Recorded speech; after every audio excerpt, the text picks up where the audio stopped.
Hello and welcome to Love My Poland.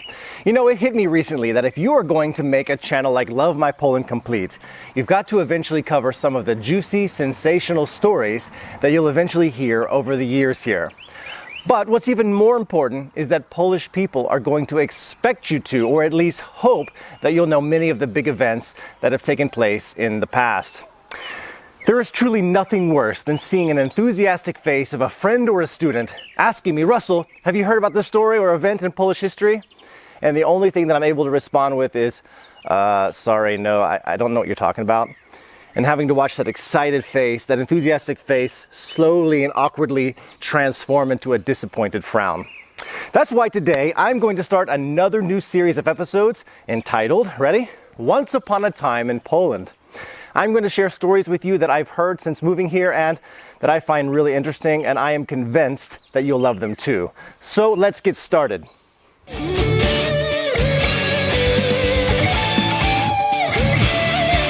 Did you know that in the spring of 1967, smack dab in the middle of the communist era of Poland, the Rolling Stones from London, England played Warsaw? The band came up with the idea to travel behind the Iron Curtain with the goal of being the most controversial rock band to ever play in the region. They actually initially targeted Moscow, Russia, the heart, but after authorities there refused to let the very risky and radical idea go forward, the Stones, unmoved, sought out a different area. They were motivated by the desire to break the mighty divide between West and East, to bring their music to the underground fans that they were convinced existed here.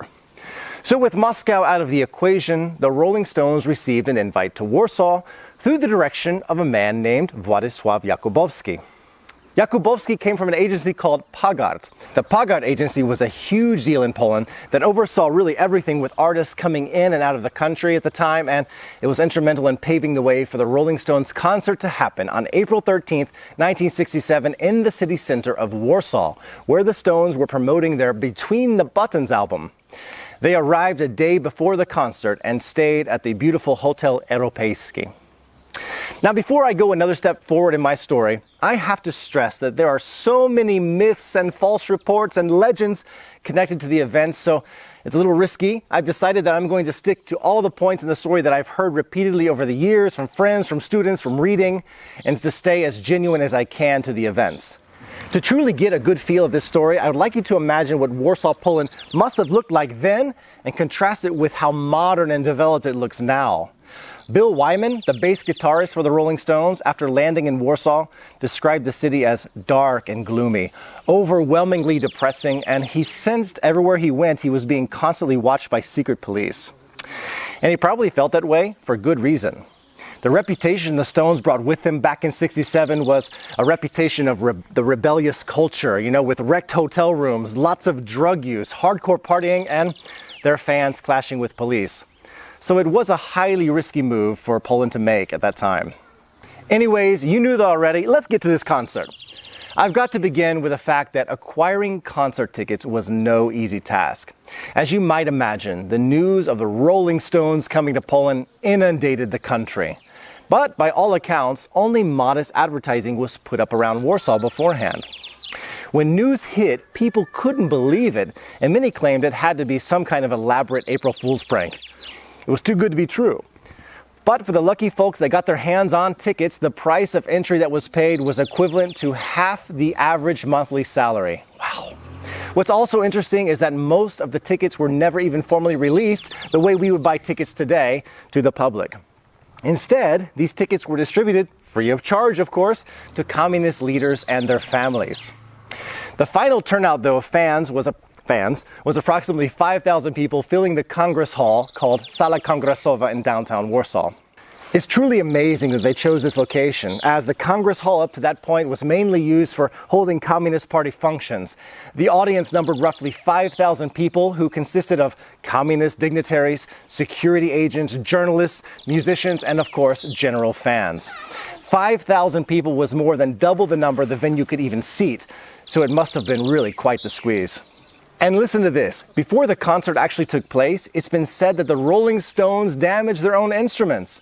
It is believed, that the band mistakenly thought Poland used an American 110-volt system instead of the 220-volt system like you'll find throughout Europe. And they accidentally totally fried their equipment. Mick Jagger kept calm, though, and came up with a plan to personally ask another band that was playing at the time called Czerwono-Czarni to borrow their instruments. And they were able to finish out the concert. So the Rolling Stones played two concerts, one at 5 p.m. and the other one at 8:30 p.m. And in both concert appearances, they played their big hits like Painted Black, Lady Jane, and Satisfaction. According to what I've heard and read, the front row seats were occupied by lifeless members of the Communist Party who didn't appear to be overly impressed or excited by the band's performance and style. The true fans were seated far in the back, and they were screaming at the top of their lungs. Keith Richards saw this. He was disgusted, and he finally shouted out into the audience for the folks in the back to switch places with the stiffs in the front. Of course, I think he used totally different language.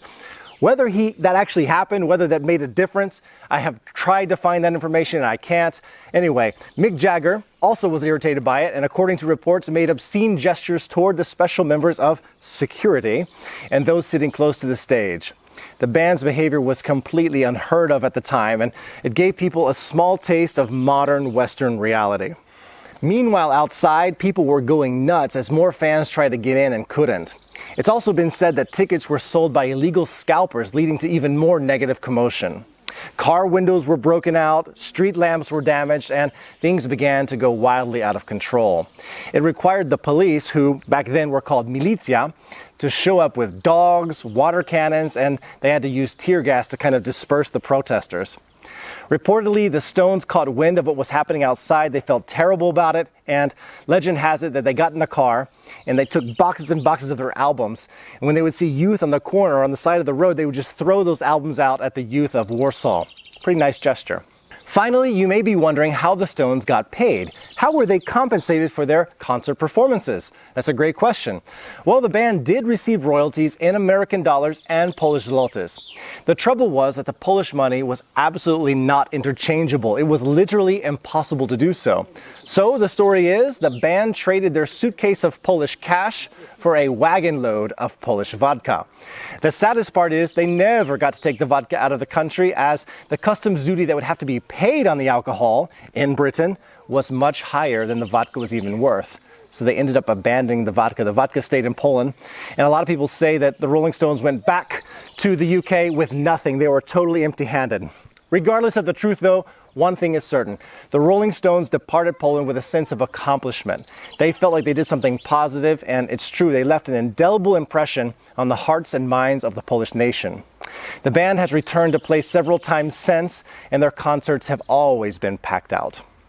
I'd like to thank you for listening and watching today, and I am so interested in your remarks on the Rolling Stones story. I'm sure that some of you out there are going to say, Russell, what are you talking about? Who told you that? Where did you hear that? That's not true. Put it in the comment section. Let's light up the comment section. Maybe somehow we'll come up with the truth.